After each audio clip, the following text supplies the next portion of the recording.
Hello बच्चों, let's read this question and the question says that drapery and furniture often improve the acoustics of a room. Explain। तो आइए बच्चों इस question को यहाँ पर अब हम सॉल्व कर लेते हैं। इस क्वेश्चन में हमसे कहा गया है कि जो ड्रैपरी और फर्नीचर होता है वो इम्प्रूव करता है एकॉस्टिक्स ऑफ रूम को। तो यहाँ पर बच्चों हम की कॉन्सेप्ट यूज़ करेंगे एकॉस्टिक्स की कॉन्सेप्ट यहाँ पर हम यूज़ करेंगे एकॉस्टिक्स एकॉस्टिक्स एकॉस तो बच्चों यहाँ पर अगर हम बात करें एकॉस्टिक्स की तो एकॉस्टिक्स जो होता है एक रूम का वो डिपेंड करता है टाइम ऑफ रिवर्बरेशन पर।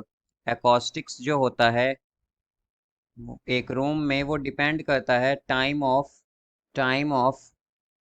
रिवर्बरेशन पर।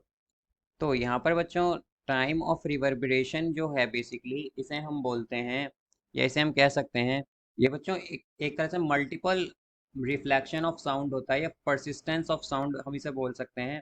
तो इसे रिड्यूस करने के लिए हम क्या करते हैं कि ड्रैपरी और फर्नीचर का यूज़ करते हैं।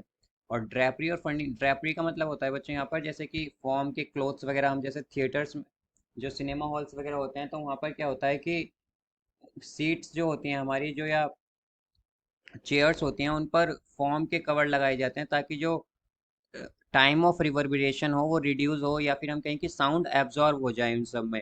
बिकॉज साउंड क्या होता है उसमें एब्जॉर्ब हो जाता है तो उससे टाइम ऑफ रिवर्बरेशन रिड्यूस होता है और उसकी वजह से क्या होता है कि अकॉस्टिक्स जो होता है वो इम्प्रूव हो जाता है। तो हम क्या कह सकते हैं कि टाइम ऑफ रिवर्बरेशन को रिड्यूस करने के लिए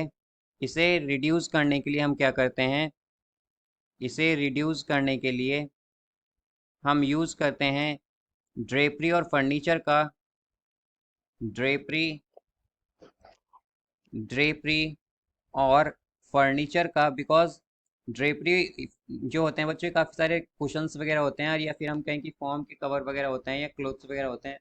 तो इनसे क्या होता है कि साउंड जो है होता है हमारा वो एब्जॉर्ब हो जाता है। और